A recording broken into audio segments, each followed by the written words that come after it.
আমার নাম মেহের আলী, আমার বাবার নাম উমর আলী। আমি মুর্শিদাবাদ থেকে এসেছি। আমার বাবার আজ থেকে 6 মাস আগে হঠাৎ গলার সাউন্ড বসে যায়। আপনার এমনি ভেবেছে যে গলার সাউন্ড বসে যায় চেঁচানোর জন্য, তো ধরেন ওষুধ খেয়েছিল লোকাল ডাক্তারের কাছে। তো ডাক্তার বলল নিউমোনিয়া টাইফয়েড হয়েছে। ওর কাছে তখন প্রায় 5-6 হাজার টাকা ওষুধ খেলো, কিছুতেই গলা সারছে না। তাই হোক করতে করতে আপনার গলার ডাক্তার দেখালাম। ও বলছে না, গলাতে কিছু নেই, বুকেও কিছু নেই। তারপর আপনার বুকের ইউএসজি করলাম, তাও কিছু ধরা পড়লো না। এটা বাবা আস্তে আস্তে আপনার গলা ও সাউন্ড ও হইতে গেল, ঠিক হবে না।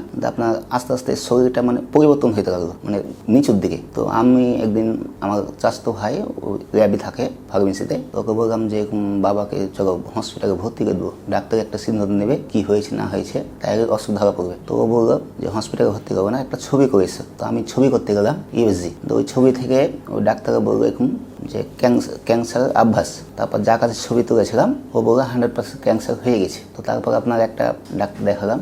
তো উনি সব ধরেন রিপোর্ট করতে দিয়েছে, ধরেন এখন পর্যন্ত আমি 2 মাস থেকে রিপোর্ট করছি, এখনো কমপ্লিট করতে পারিনি। বায়োপসিটা এখনো ধরেন পাইনি, 12 দিন 13 দিন হয়ে গেল। তো আপনাদের এই আয়ুর্বেদিক পুনর্জন্ম আয়ুর্বেদিক আমি 1 মাস থেকে ধরেন অ্যাডটা দেখছি ধরেন ফেসবুকে। তো আমি আসবো করছি, তো আমি সাহস পাচ্ছি না, একাই ধরেন সাহস পাচ্ছি না। তো আমার আরো বাপ কাকারা সব বললো যে দেখ একবার কি হয়, রিপোর্ট তো এখনো বাকি আছে। তো আমি ধরেন আমার বাবা আজকে 15 দিন থেকে শরীর ধরেন একদম অবনতি হয়ে গেছে, হাঁটতে পারছে না, খেতে পারছে না, কোনো কিছু করতে পারছে না। তো আমি দেখছি আমার বাবার রেডিয়েশন নেওয়ার ক্ষমতাটা নেই, আপনার কেমো নেওয়ার মতন ক্ষমতা নেই, শুধু হার্ডে কখন পড়ে আছে। তো আপনার এই পুনর্জন্মের আপনার এই অ্যাডটা দেখে আমি নিশ্চিন্ত হলাম যে আমি পুনর্জন্ম যাবো। ওখান থেকে যদি আমার বাবা কোনো পরিবর্তন হয়, সেজন্য আজকে এখানে আসা।